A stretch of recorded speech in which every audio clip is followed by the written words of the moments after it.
Kag sa numero 1 sa mga balita, subong adlaw. Naguntat na ang pag-usmod sang duta sa may sitio Bairan, Barangay General Luna sa Banuas ng Tubo. So nga ginapatihan, may nagtuhaw nga isa ka sinkhole. Pero sa katupad naman sila nga sitio, may nadiskubrihan nga may pag-usmod pagid sang duta. 11 feet kag 9 inches ang kabilugan niya ginusmod sang duta sa sitio Bairan. Inisunod sa kay Municipal Disaster Risk Reduction Officer sang Tuboso, Engineer Hospicio Carbojosa Jr. Humalin Pebrero 18, nag-record sila sa 11 feet and 5 inches nga pagkausmod. Pag-check nila sa kahapon, wala na ini madugangan pa. Ang mga crack naman sa ibabaw nga bahin ang nabutikan nga daw nagdako kag kasubong nga mayara sang soil erosion. Suno kay Carbojosa, naguntat na ang pag-ulan nga mahimo isa man sa mga kabangdanan sa pag-usmod sang duta.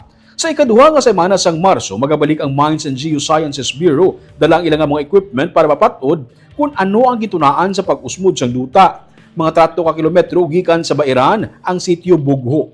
Ginbisitahan man ini sang MGB na Malagpa bangod may pag-usmod man sang duta nga nagalapad sang 90 meters ang diameter.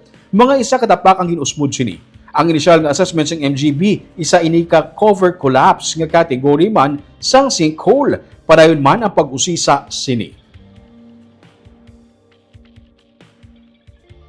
Estimate naman ma'am, maglapad siya sa sa Bairan around siguro 90 meters ang iya diameter. Kay pabilog man ang pabilog man gyapon. Oo, pabilog man. So paro why nito na balikan, sir? Ang bugho. Ang bugo? Ang Bugho so far gin-monitor na namon sir, nabalikan ko namon pero amo man lang gyapon mga 1 foot. Okay. Pero as per sir, as per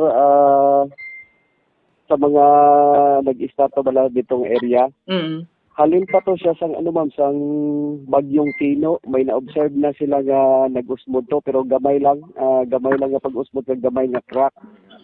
Na nagdugang siya sang sige-sige to inulan sang February 8 to 10.